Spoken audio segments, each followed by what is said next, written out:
শুভ দুপুর বন্ধুরা, খাবার নিয়ে বসে গেছি। আজকে হচ্ছে শুক্রবার, শুক্রবারের দুপুরের খাবার। আর বাইরে কি প্রবল বেগে বৃষ্টি শুরু হয়েছে। তুমি গালে হাত দিয়ে কেন বসে আছো? দেখেই ভালো লাগছে। তুমি গালে হাত দিয়ে কেন বসে আছো? কি হয়েছে তোমার? এই যে বৃষ্টি হচ্ছে, চিন্তায় আছি।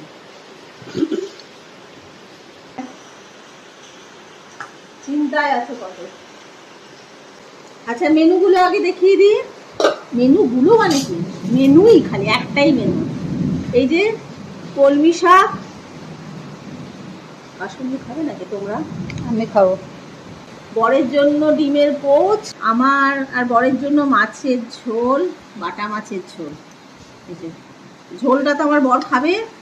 আর মেয়ের জন্য চিংড়ি মাছ। এটা হালকা করে বানিয়েছি, এটা শর্টে রেসিপিটা দিয়েছি, দেখে নিও তোমরা। এই হলো আজকের মেনু। তো চলো, বৃষ্টি পড়ছে, তার মধ্যে খাওয়া